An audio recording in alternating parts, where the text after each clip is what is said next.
The climate The change Philippines also nation countries rapid to urban facilitate billions of dollars sa lumaga ng krisis sa klima.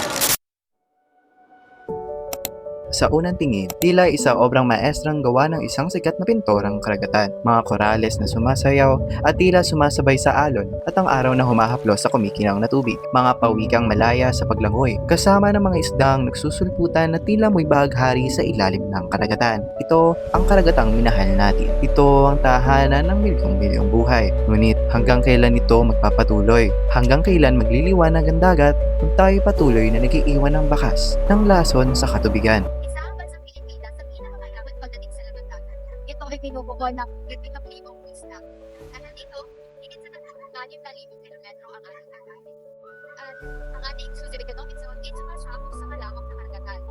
Ang Pilipinas rin ay matatagpuan sa Coral Triangle na naging kaya upang nag-create tayo isa sa pinakamayamang bansa pagdating sa ating marine biodiversity. Pero gaano nga ba kayaman ng ating dagat? Ang ating karagatan ay tahanan ng libu-libong species na isda, mga shellfish at iba pang marine life na mahalaga para sa kabuhayan ng maraming Pilipino, lalo na sa sektor ng pangingisda.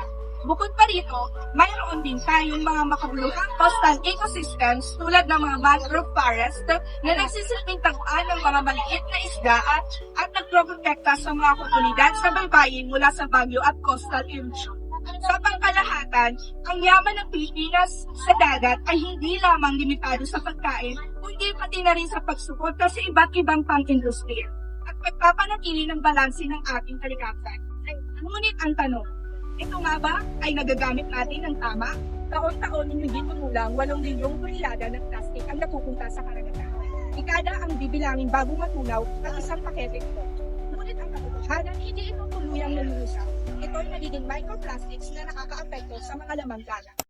Ito ang resulta ng ating kapabayaan. Ang ating mga karagatan na minsan ay puno ng buhay, ngayon ay binabalot na ng polusyon. Hindi lamang ito simpleng basura, ito ay lason. Lason na pumapatay sa lamang dagat at sa lahat ng nilalang na umaasa sa malinis na karagatan. Ang bawat piraso ng plastic ay isang banta. Kung hindi tayo kikilos ngayon, ano ang mangyayari sa ating karagatan sa hinaharap?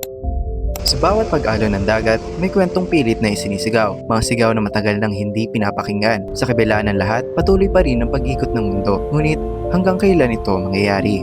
Ang ating mga karagatan ay hindi isang basurahan. Ito ay ang pinagmulan ng buhay at yaman ng ating bansa. Ang simpleng aksyon mo ay may malaking pagbago sa yamang dagat. Ang karagatang minsan nating ipinagmamalaki ay nasa bingit na.